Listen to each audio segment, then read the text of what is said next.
नमामि गणनाथं तं सर्वविघ्नविनाशिनं वेदान्तागोचरं तद्नैर्गम्यं ब्रह्मैव संस्थितं मनोवाणीविहीनं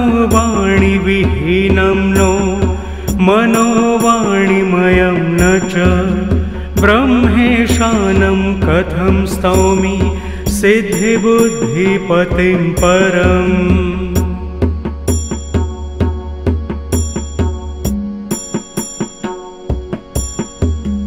त्वद्दर्शनेन हेरम्ब कृतकृत्योऽहमञ्जसा इत्युक्त्वा पूजयामास भक्तिभावसमन्वित नमो नमो गणेशाय विघ्नराजाय ते नमः भक्तानां विघ्नहन्त्रे च भक्तानां विघ्नकारिणे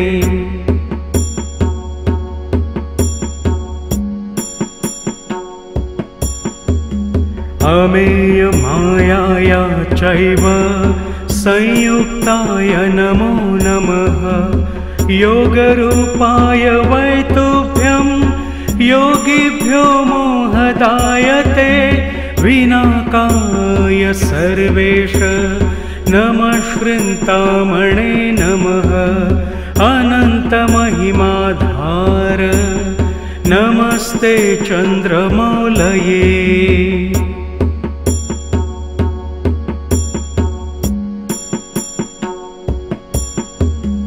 एकदन्ताय देवाय मायिभ्यो मोहदायते नमो नमः परेशाय परात्परतमायते निर्गुणाय नमस्तुभ्यं गुणाकाराय साक्षिणे महाकुवाहनायैव मूषकध्वजधारिणे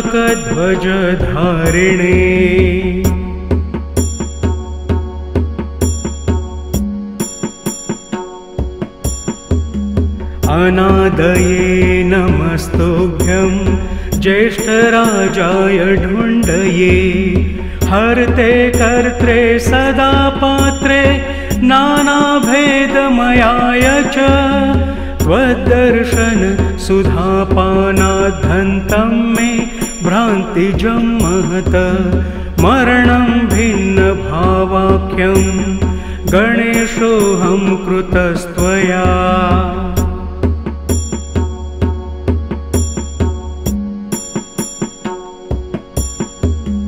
न भिन्नं परिपश्यामि त्वद्ऋते गणनायक शान्तिदं योगमासाद्य प्रसादात् तेन संशयः भक्तिं देहि गणाधीश परां त्वत्पादपद्मयो कुरूपां गणपत्यं त्वं प्रेमयुक्तं च ते पदी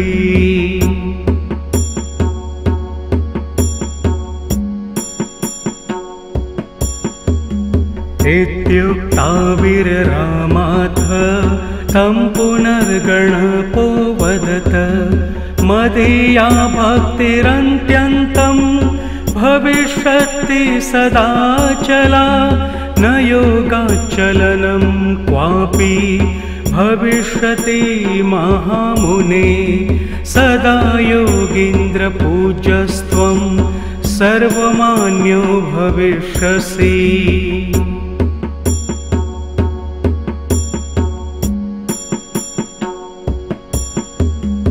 त्वया कृतमिदं स्तोत्रं शान्तियोगप्रदं भवेत् पठते शृण्वते चैव भुक्तिमुक्तिप्रदायकम् इत्युक्ता तस्य हृदये ययो लीनो गजाननः सदा हृदि गणेशानं पश्यति स्म मुनिः स्वयम्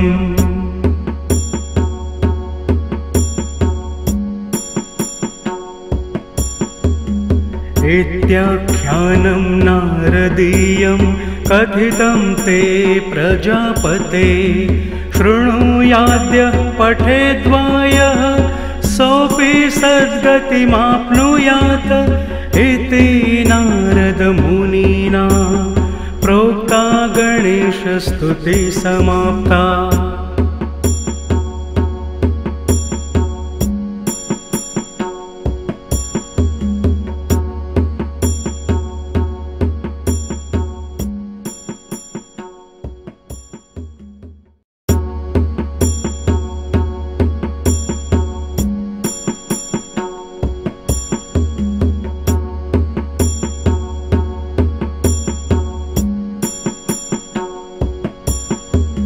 नमामि गणनाथं तं सर्वविघ्नविनाशिनं वेदान्तागोचरं तद्नैर्गम्यं ब्रह्मैव संस्थितं मनोवाणिविहीनं नो मनोवाणिमयं न च ब्रह्मेशानं कथं स्तौमि सिद्धिबुद्धिपतिं परम्।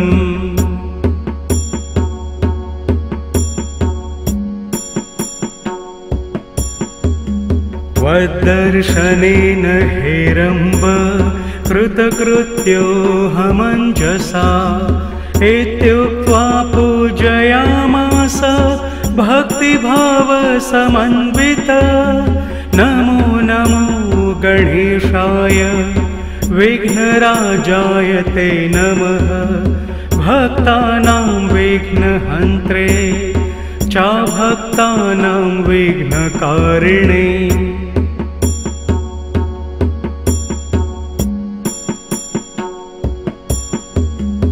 अमेयमायाया चैव संयुक्ताय नमो नमः। योगरूपाय वै तुभ्यं योगिभ्यो मोहदायते। विनाकाय सर्वेश नमः श्रृन्तामणे नमः। अनन्तमहिमाधार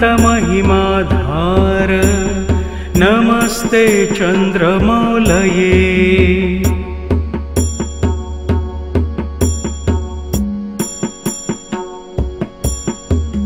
एकदन्ताय देवाय मायिभ्यो मोहदायते। नमो नमः परेशाय परात्परतमाय ते। निर्गुणाय नमस्तुभ्यं गुणाकाराय साक्षिणे। महाकुवाहनायैव मूषकध्वजधारिणे।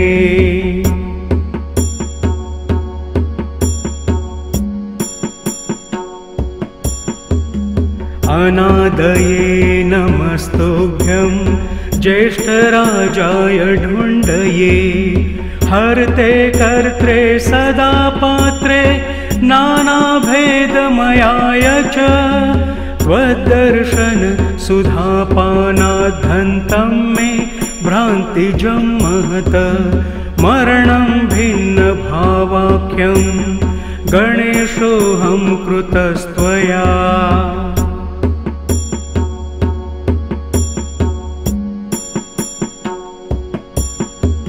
न भिन्नं परिपश्यामि त्वद्ऋते गणनायक। शान्तिदं योगमासाद्य प्रसादात् तेन संशयः।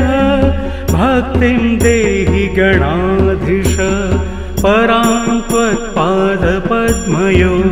कुरु पाङ्गाणपत्यं त्वं प्रेमयुक्तं च ते पदी।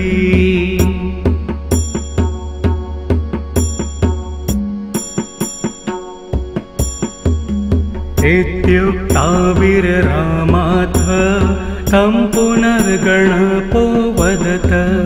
मदीया भक्तिरन्त्यन्तं भविष्यति सदाचला। न योगाचलनं क्वापि भविष्यति महामुने। सदा योगीन्द्रपूज्यस्त्वं सर्वमान्यो भविष्यसि।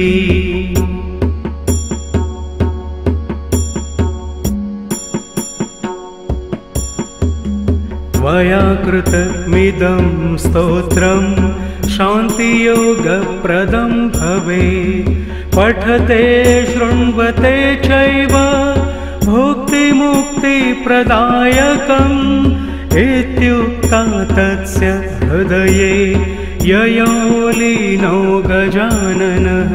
सदा हृदि गणेशानं पश्यति स्म मुनिः स्वयम्।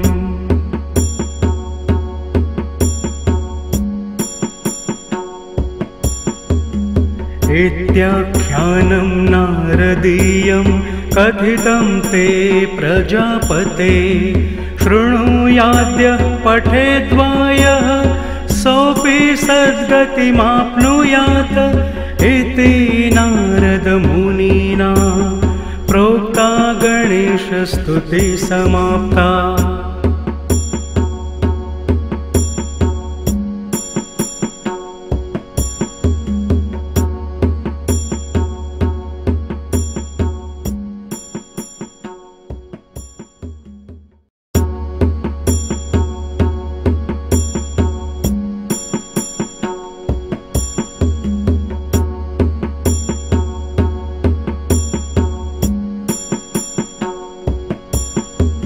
नमामि गणनाथं तं सर्वविघ्नविनाशिनं।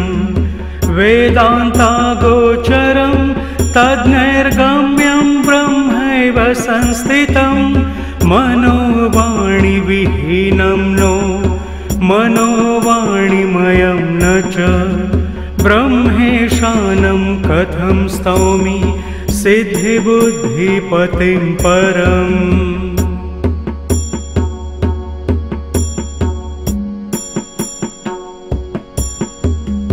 त्वद्दर्शनेन हेरम्ब कृतकृत्योऽहमञ्जसा। इत्युक्त्वा पूजयामास भक्तिभावसमन्वित। नमो नमो गणेशाय विघ्नराजाय ते नमः। भक्तानां विघ्नहन्त्रे चाभक्तानां विघ्नकारिणे।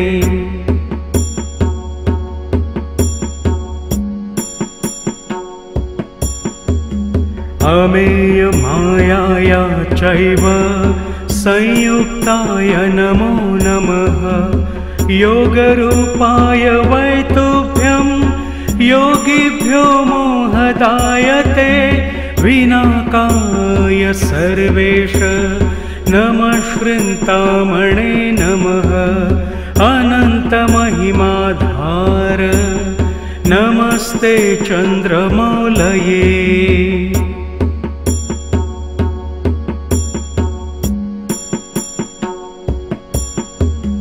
एकदन्ताय देवाय मायिभ्यो मोहदायते। नमो नमः परेशाय परात्परतमायते। निर्गुणाय नमस्तुभ्यं गुणाकाराय साक्षिणे। महाकुवाहनायैव मूषकध्वजधारिणे।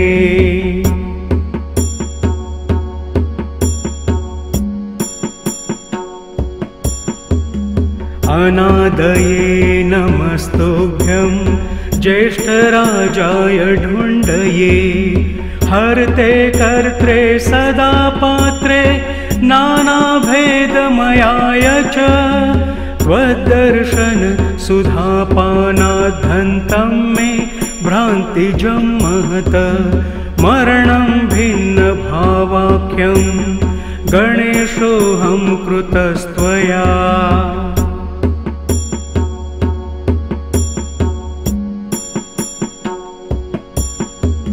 न भिन्नं परिपश्यामि त्वद्ऋते गणनायक। शान्तिदं योगमासाद्य प्रसादात् तेन संशयः। भक्तिं देहि गणाधीश परां त्वत्पादपद्मयो कुरूपाङ्गाणपत्यं त्वं प्रेमयुक्तं च ते पदी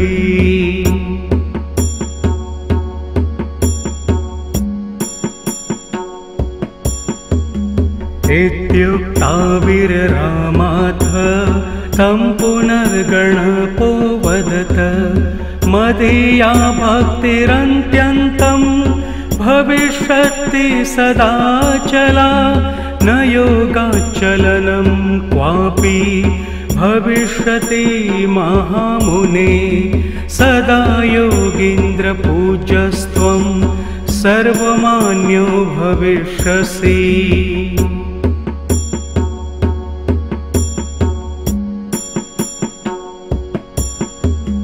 त्वया कृतमिदं स्तोत्रं शान्तियोगप्रदं भवेत् पठते शृण्वते चैव भुक्तिमुक्तिप्रदायकम् इत्युक्ता तस्य हृदये ययो लीनो गजाननः सदा हृदि गणेशानं पश्यति स्म मुनिः स्वयम्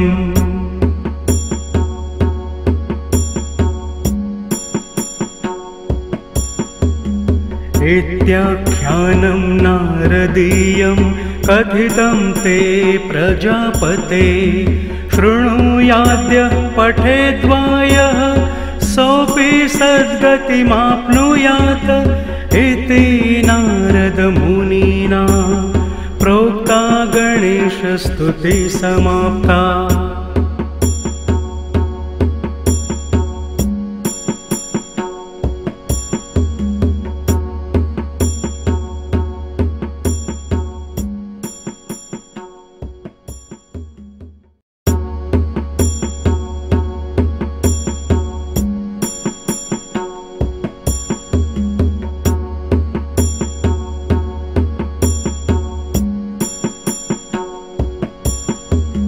नमामि गणनाथं तं सर्वविघ्नविनाशिनं वेदान्तागोचरं तद्नैर्गम्यं ब्रह्मैव संस्थितं मनोवाणिविहीनं नो मनोवाणिमयं न च ब्रह्मेशानं कथं स्तौमि सिद्धिबुद्धिपतिं परम्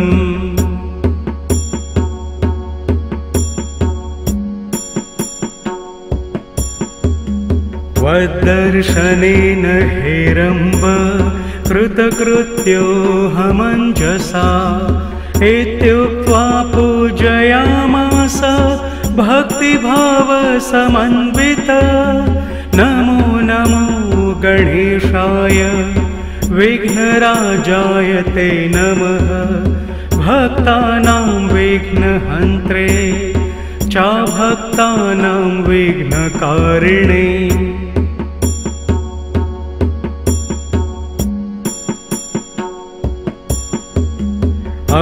अमेयमायाया चैव संयुक्ताय नमो नमः योगरूपाय वै तुभ्यं योगिभ्यो मोहदायते विनाकाय सर्वेश नमः श्रृन्तामणे नमः अनन्तमहिमाधार नमस्ते चन्द्रमौलये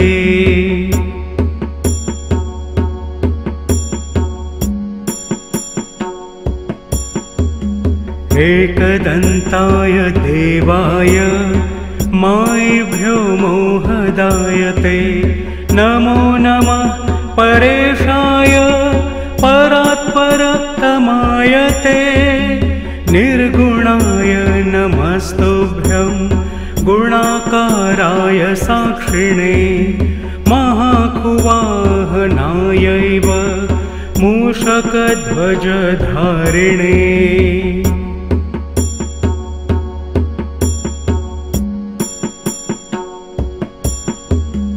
अनादये नमस्तुभ्यं ज्येष्ठराजाय ढुण्डये हर्ते कर्त्रे सदा पात्रे नानाभेदमयाय च त्वद्दर्शन सुधापानाद्धन्तं मे भ्रान्तिजं महत मरणं भिन्नभावाख्यं गणेशोऽहं कृतस्त्वया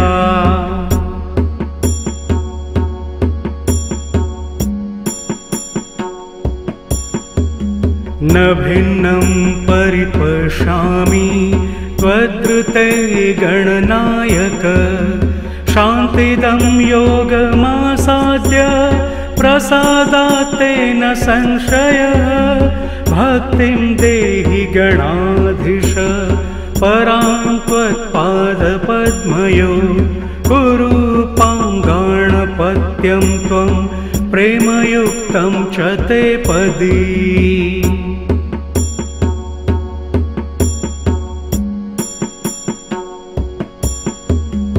इत्युक्ता वीररामाथ तं पुनर्गणपो वदत मदीया भक्तिरन्त्यन्तं भविष्यति सदाचला न योगाचलनं क्वापि भविष्यति महामुने सदा योगीन्द्रपूज्यस्त्वं सर्वमान्यो भविष्यसि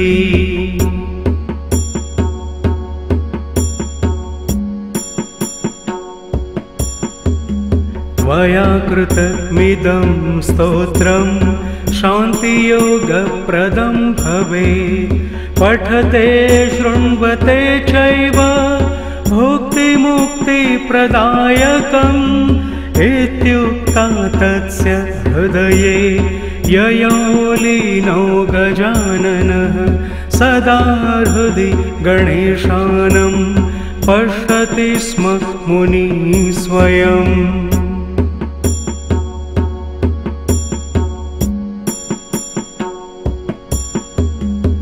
इत्याख्यानं नारदीयं कथितं ते प्रजापते शृणुयाद्य पठेद्वायः सोऽपि सद्गतिमाप्नुयात् इति नारदमुनिना प्रोक्ता गणेशस्तुतिः समाप्ता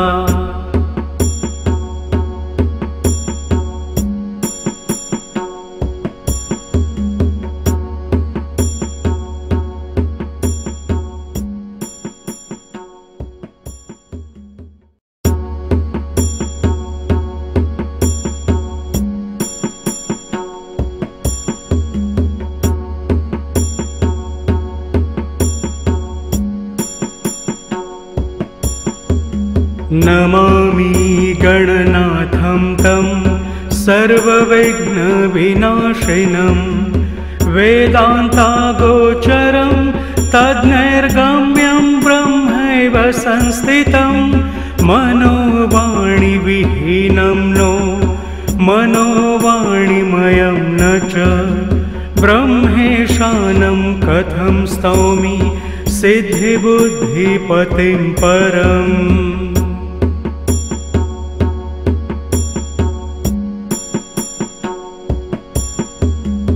त्वद्दर्शनेन हेरम्ब कृतकृत्योऽहमञ्जसा इत्युक्त्वा पूजयामास भक्तिभावसमन्वित नमो नमो गणेशाय विघ्नराजाय ते नमः भक्तानां विघ्नहन्त्रे चाभक्तानां विघ्नकारिणे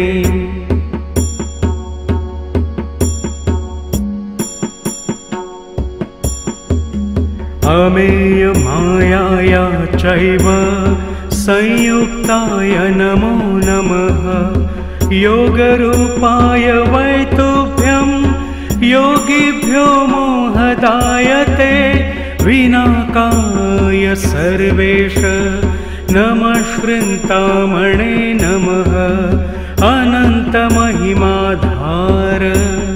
नमस्ते चन्द्रमौलये।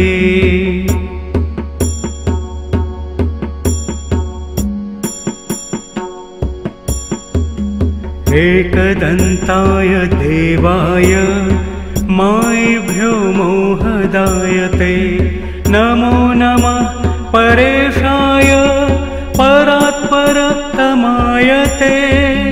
निर्गुणाय नमस्तुभ्यं गुणाकाराय साक्षिणे महाकुवाहनायैव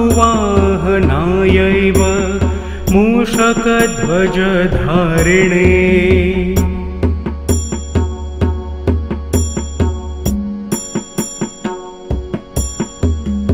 अनादये नमस्तुभ्यं ज्येष्ठराजाय ढुण्डये हर्ते कर्त्रे सदा पात्रे नानाभेदमयाय च त्वद्दर्शन सुधापानाद्धन्तं मे भ्रान्तिजं महत मरणं भिन्नभावाख्यं गणेशोऽहं कृतस्त्वया।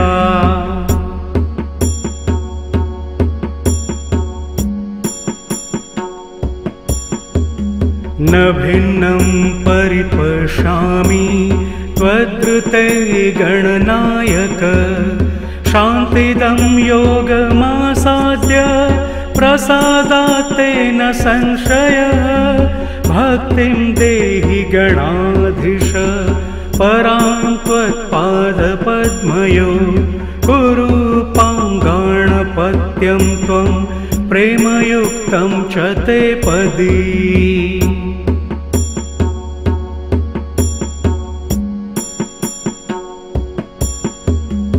इत्युक्ताविररामाथ तं पुनर्गणपो वदत मदीया भक्तिरन्त्यन्तं भविष्यति सदाचला न योगाचलनं क्वापि भविष्यति महामुने सदा योगीन्द्रपूज्यस्त्वं सर्वमान्यो भविष्यसि।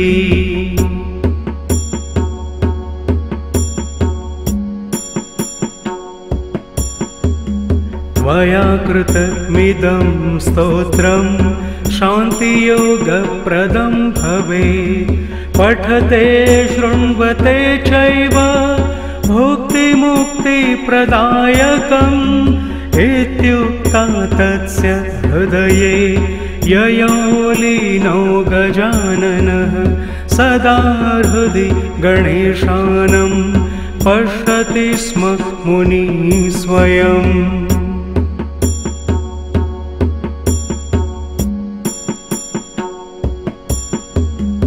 इत्याख्यानं नारदीयं कथितं ते प्रजापते शृणुयाद्य पठेद्वायः सोऽपि सद्गतिमाप्नुयात् इति नारदमुनिना प्रोक्ता गणेशस्तुतिः समाप्ता।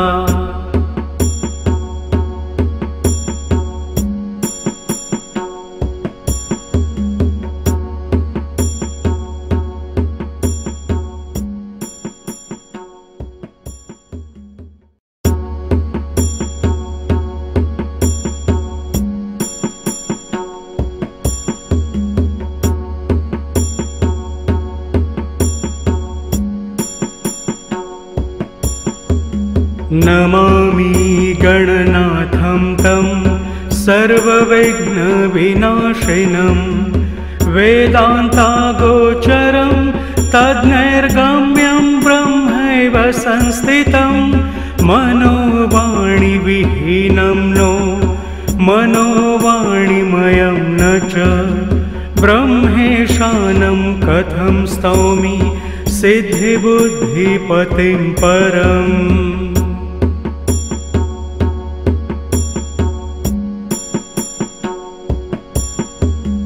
त्वद्दर्शनेन हेरम्ब कृतकृत्योऽहमञ्जसा इत्युक्त्वा पूजयामास भक्तिभावसमन्वित नमो नमो गणेशाय विघ्नराजाय ते नमः भक्तानां विघ्नहन्त्रे च भक्तानां विघ्नकारिणे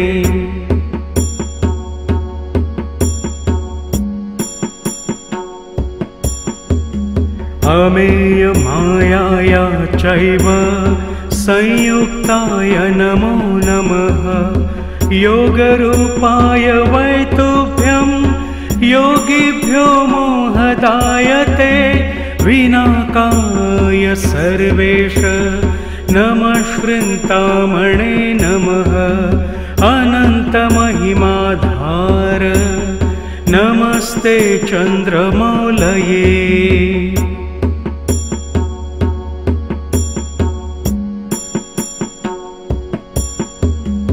एकदन्ताय देवाय मायिभ्यो मोहदायते नमो नमः परेशाय परात्परतमायते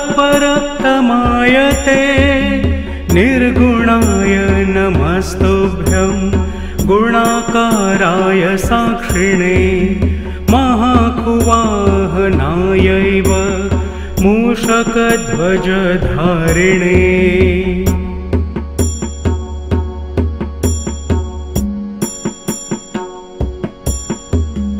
अनादये नमस्तुभ्यं ज्येष्ठराजाय ढुण्डये हर्ते कर्त्रे सदा पात्रे नानाभेदमयाय च त्वद्दर्शन सुधापानाद्धन्तं मे भ्रान्तिजं महत मरणं भिन्नभावाख्यं गणेशोऽहं कृतस्त्वया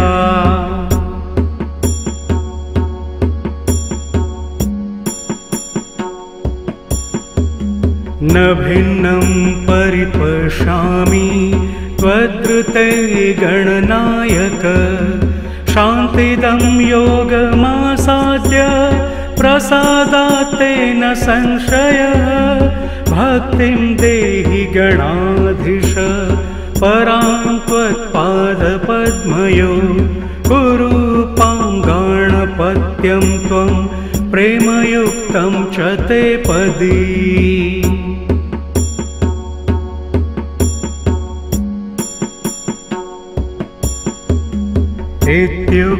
इत्युक्ताविररामाथ तं पुनर्गणपो वदत मदीया भक्तिरन्त्यन्तं भविष्यति सदाचला न योगाचलनं क्वापि भविष्यति महामुने सदा योगीन्द्रपूज्यस्त्वं सर्वमान्यो भविष्यसि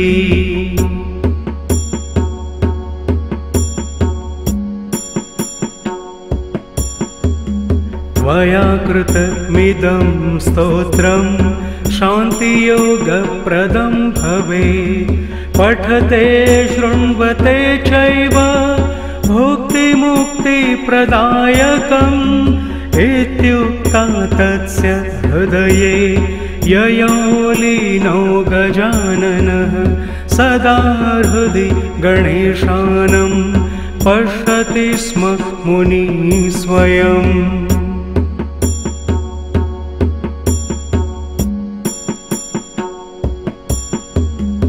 इत्याख्यानं नारदीयं कथितं ते प्रजापते शृणुयाद्य पठेद्वायः सोऽपि सद्गतिमाप्नुयात् इति नारदमुनिना प्रोक्ता गणेशस्तुतिः समाप्ता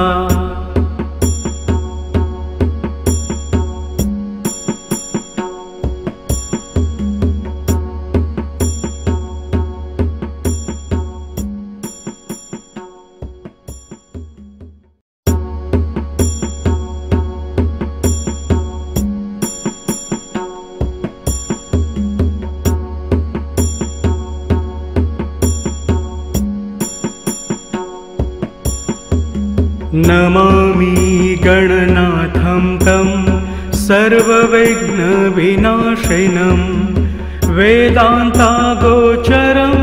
तद्नैर्गम्यं ब्रह्मैव संस्थितं मनोवाणीविहीनं नो मनोवाणीमयं न च ब्रह्मेशानं कथं स्तौमि सिद्धिबुद्धिपतिं परम्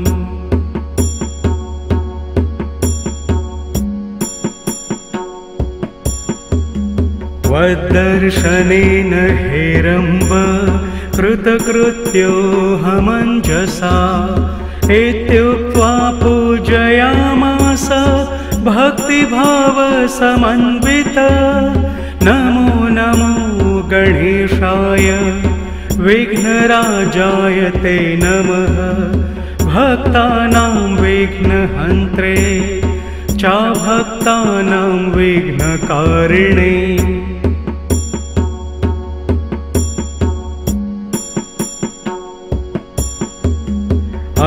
अमेयमायाया चैव संयुक्ताय नमो नमः योगरूपाय वै तुभ्यं योगिभ्यो मोहदायते विनाकाय सर्वेश नमः श्रृन्तामणे नमः अनन्तमहिमाधार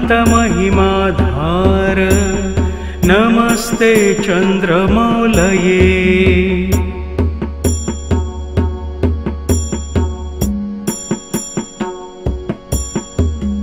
एकदन्ताय देवाय मायिभ्यो मोहदायते नमो नमः परेशाय परात्परतमायते निर्गुणाय नमस्तुभ्यं गुणाकाराय साक्षिणे महाकुवाहनायैव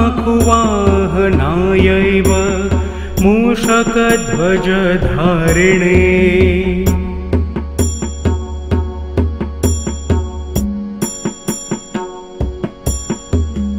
अनादये नमस्तुभ्यं ज्येष्ठराजाय ढुण्डये हर्ते कर्त्रे सदा पात्रे नानाभेदमयाय च त्वद्दर्शन सुधापानाद्धन्तं मे भ्रान्तिजं महत मरणं भिन्नभावाख्यं गणेशोऽहं कृतस्त्वया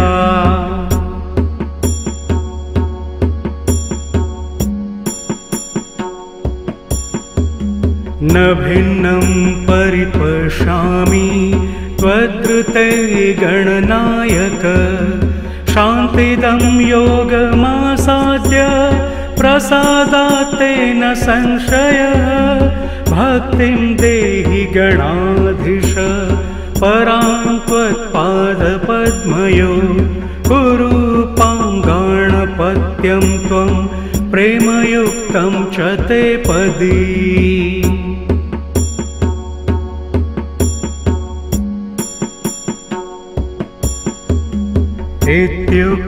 इत्युक्ताविररामाथ तं पुनर्गणपो वदत मदीया भक्तिरन्त्यन्तं भविष्यति सदाचला न योगाचलनं क्वापि भविष्यति महामुने सदा योगीन्द्रपूज्यस्त्वं सर्वमान्यो भविष्यसि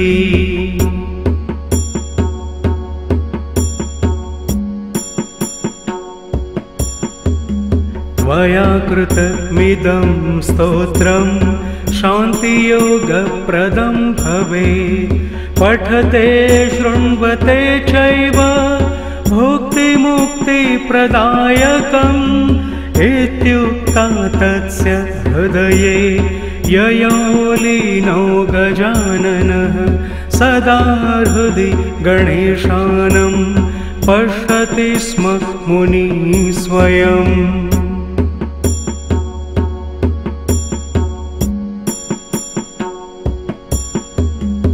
इत्याख्यानं नारदीयं कथितं ते प्रजापते शृणुयाद्य पठेद्वायः सोऽपि सद्गतिमाप्नुयात् इति नारदमुनिना प्रोक्ता गणेशस्तुतिः समाप्ता।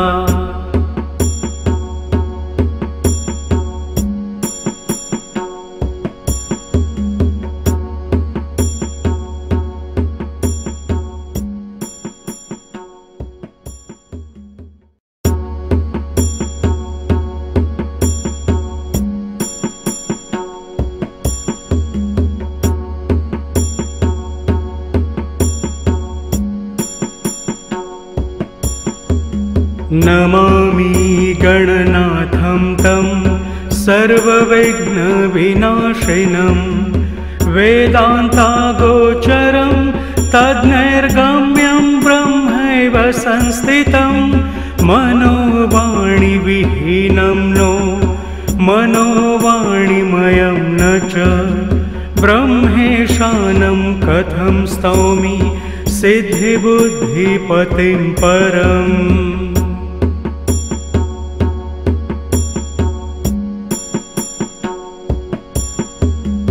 त्वद्दर्शनेन हेरम्ब कृतकृत्योऽहमञ्जसा इत्युक्त्वा पूजयामास भक्तिभावसमन्वित। नमो नमो गणेशाय विघ्नराजाय ते नमः भक्तानां विघ्नहन्त्रे चाभक्तानां विघ्नकारिणे।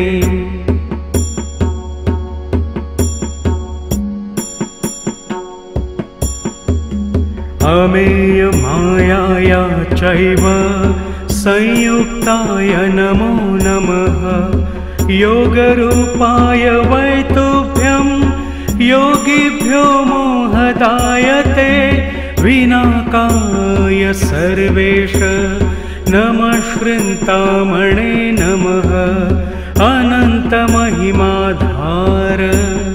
नमस्ते चन्द्रमौलये।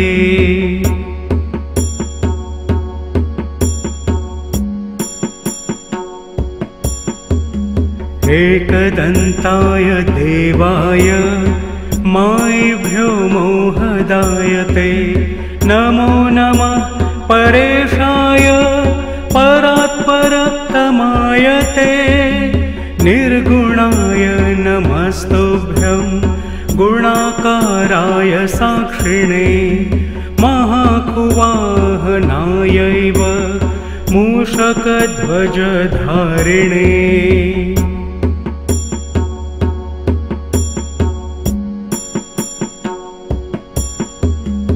अनादये नमस्तुभ्यं ज्येष्ठराजाय ढुण्डये हर्ते कर्त्रे सदा पात्रे नानाभेदमयाय च त्वद्दर्शन सुधापानाद्धन्तं मे भ्रान्तिजं महत मरणं भिन्नभावाख्यं गणेशोऽहं कृतस्त्वया।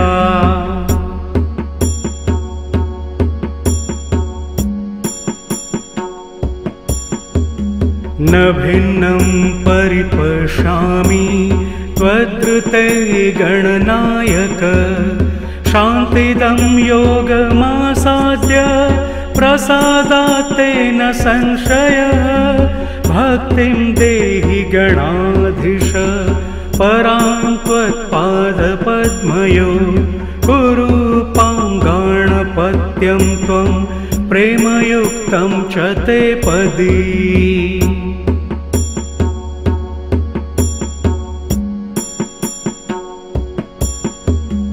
इत्युक्ता वीररामाथ तं पुनर्गणपो वदत मदीया भक्तिरन्त्यन्तं भविष्यति सदाचला न योगाचलनं क्वापि भविष्यति महामुने सदा योगीन्द्रपूज्यस्त्वं सर्वमान्यो भविष्यसि।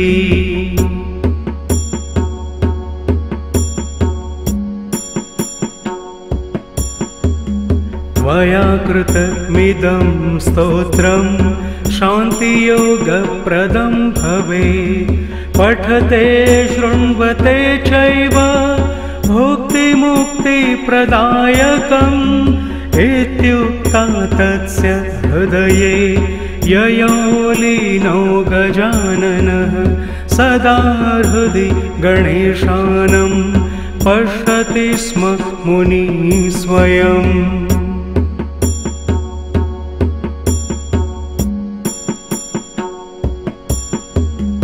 इत्याख्यानं नारदीयं कथितं ते प्रजापते। शृणुयाद्यः पठेद्वायः सोऽपि सद्गतिमाप्नुयात् इति नारदमुनिना प्रोक्ता गणेशस्तुतिः समाप्ता।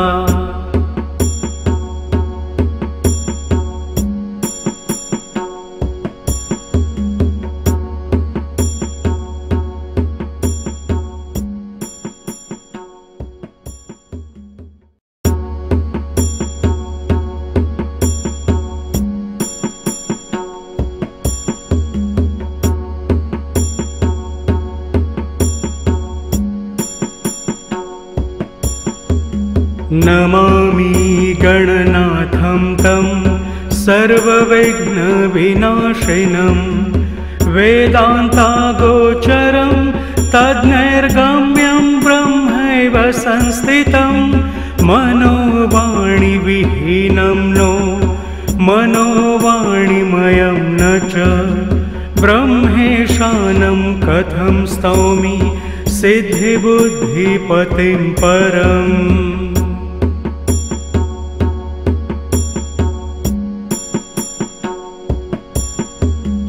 त्वद्दर्शनेन हेरम्ब कृतकृत्योऽहमञ्जसा। इत्युक्त्वा पूजयामास भक्तिभावसमन्वित। नमो नमो गणेशाय विघ्नराजाय ते नमः। भक्तानां विघ्नहन्त्रे चाभक्तानां विघ्नकारिणे।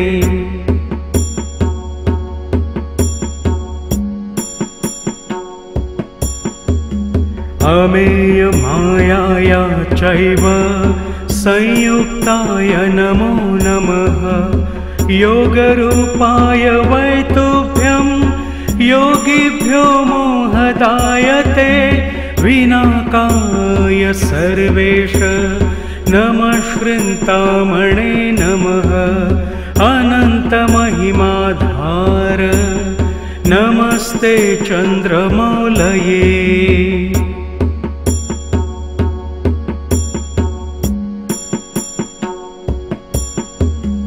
एकदन्ताय देवाय मायिभ्यो मोहदायते।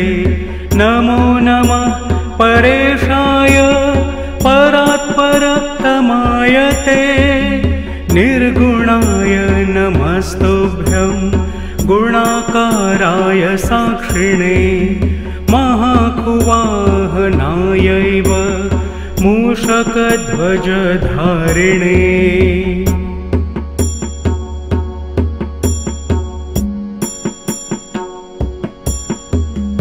अनादये नमस्तुभ्यं ज्येष्ठराजाय ढुण्डये। हर्ते कर्त्रे सदा पात्रे नानाभेदमयाय च। त्वद्दर्शन सुधापानाद्धन्तं मे भ्रान्तिजं महत। मरणं भिन्नभावाख्यं गणेशोऽहं कृतस्त्वया।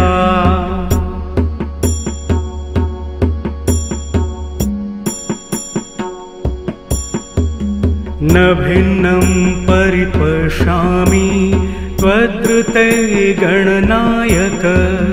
शान्तिदं योगमासाद्य प्रसादात् तेन संशयः। भक्तिं देहि गणाधीश परां त्वत्पादपद्मयो। कुरु पाङ्गाणपत्यं त्वं प्रेमयुक्तं च ते पदी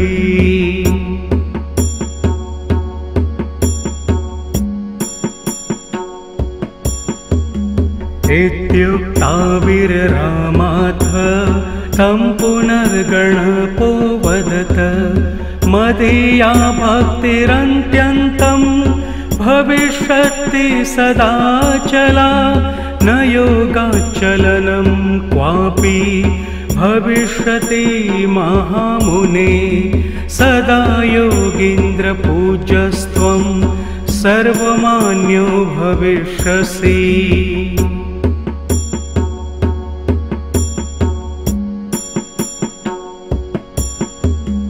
त्वया कृतमिदं स्तोत्रं शान्तियोगप्रदं भवेत् पठते शृण्वते चैव भुक्तिमुक्तिप्रदायकम् इत्युक्ता तस्य हृदये ययो लीनो गजाननः सदा हृदि गणेशानं पश्यति स्म मुनिः स्वयम्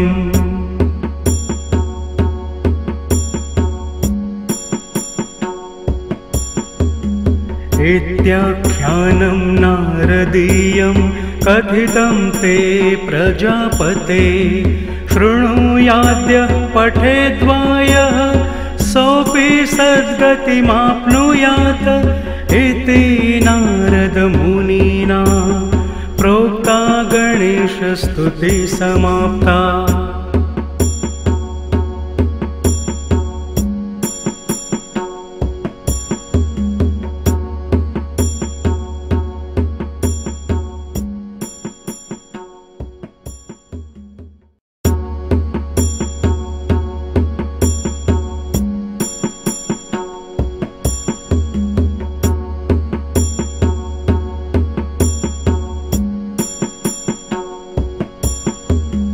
नमामि गणनाथं तं सर्वविघ्नविनाशिनं वेदान्तागोचरं तद्नैर्गम्यं ब्रह्मैव संस्थितं मनोवाणिविहीनं नो मनोवाणिमयं न च ब्रह्मेशानं कथं स्तौमि सिद्धिबुद्धिपतिं परम्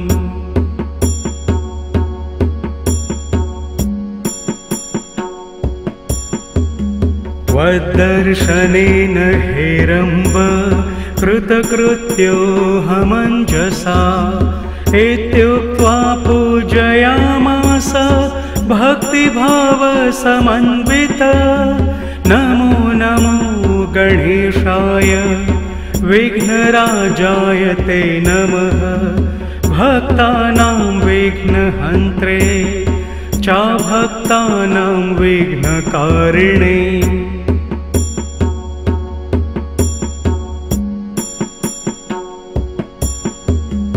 अमेय मायाया चैव संयुक्ताय नमो नमः योगरूपाय वै तुभ्यं योगिभ्यो मोहदायते विनाकाय सर्वेश नमः श्रृन्तामणे नमः अनन्तमहिमाधार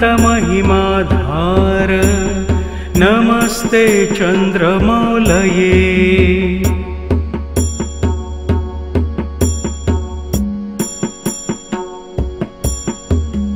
एकदन्ताय देवाय मायिभ्यो मोहदायते नमो नमः परेशाय परात्परतमायते निर्गुणाय नमस्तुभ्यं गुणाकाराय साक्षिणे महाकुवाहनायैव मूषकध्वजधारिणे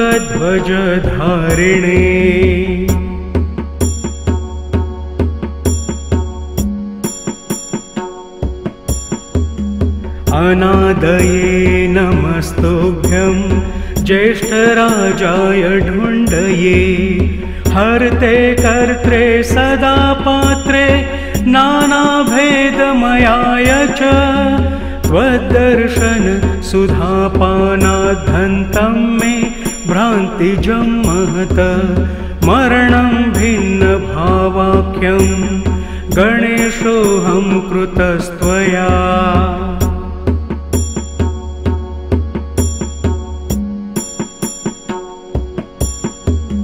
न भिन्नं परिपश्यामि त्वद्ऋते गणनायक शान्तिदं योगमासाद्य प्रसादात् तेन संशयः भक्तिं देहि गणाधीश परां त्वत्पादपद्मयो कुरूपाङ्गाणपत्यं त्वं प्रेमयुक्तं च ते पदी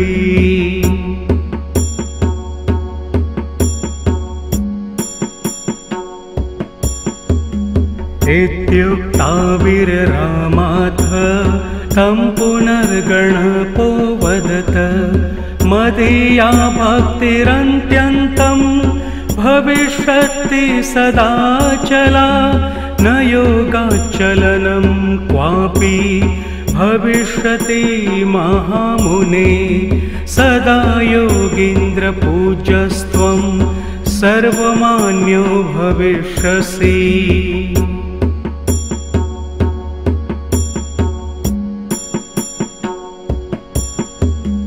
त्वया कृतमिदं स्तोत्रं शान्तियोगप्रदं भवेत् पठते शृण्वते चैव भुक्तिमुक्तिप्रदायकम् इत्युक्ता तस्य हृदये ययो लीनो गजाननः सदा हृदि गणेशानं पश्यति स्म मुनिः स्वयम्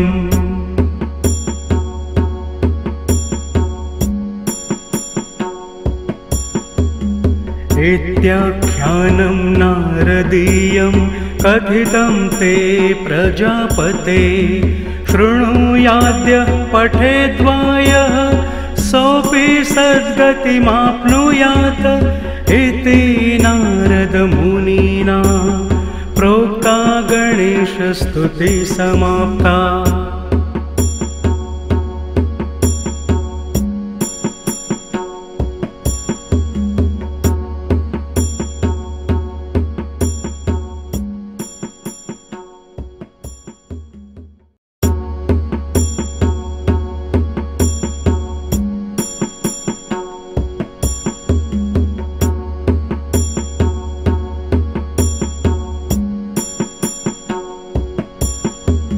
नमामि गणनाथं तं सर्वविघ्नविनाशिनं वेदान्तागोचरं तद्नैर्गम्यं ब्रह्मैव संस्थितं मनोवाणिविहीनं नो मनोवाणिमयं न च ब्रह्मेशानं कथं स्तौमि सिद्धिबुद्धिपतिं परम्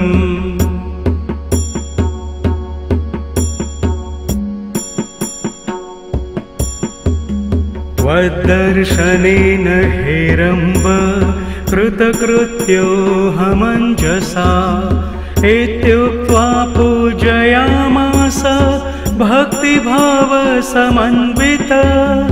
नमो नमो गणेशाय विघ्नराजाय ते नमः भक्तानां विघ्नहन्त्रे चाभक्तानां विघ्नकारिणे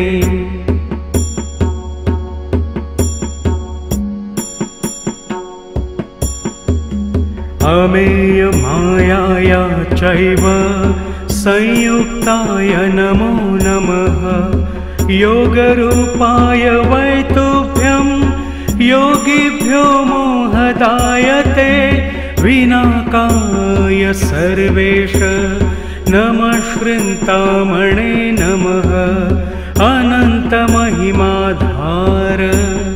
नमस्ते चन्द्रमौलये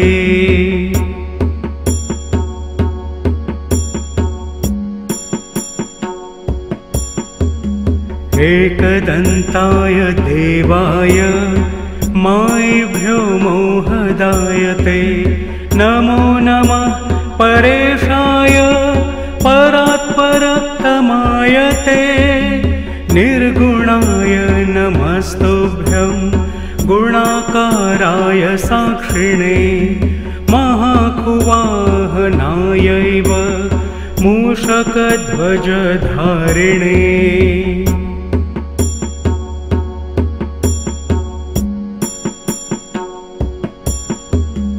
अनादये नमस्तुभ्यं ज्येष्ठराजाय ढुण्डये हर्ते कर्त्रे सदा पात्रे नानाभेदमयाय च त्वद्दर्शन सुधापानाद्धन्तं मे भ्रान्तिजं महत मरणं भिन्नभावाख्यं गणेशोऽहं कृतस्त्वया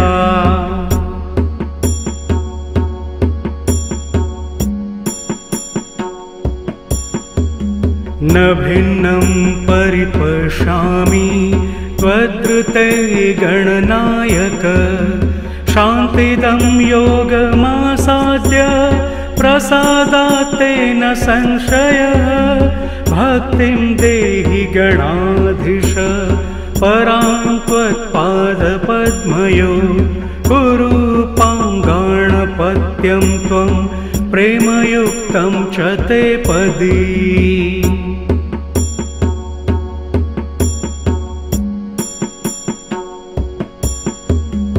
इत्युक्ता वीररामाथ तं पुनर्गणपो वदत मदीया भक्तिरन्त्यन्तं भविष्यति सदाचला न योगाचलनं क्वापि भविष्यति महामुने सदा योगीन्द्रपूज्यस्त्वं सर्वमान्यो भविष्यसि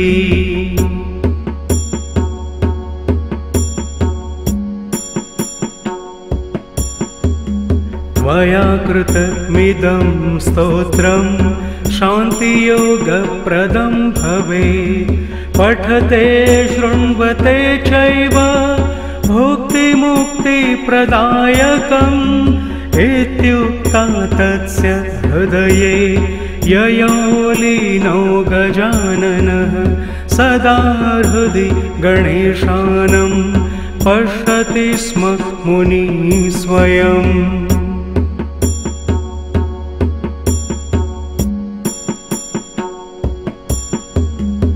इत्याख्यानं नारदीयं कथितं ते प्रजापते शृणुयाद्य पठेद्वायः सोऽपि सद्गतिमाप्नुयात् इति नारदमुनिना प्रोक्ता गणेशस्तुतिः समाप्ता।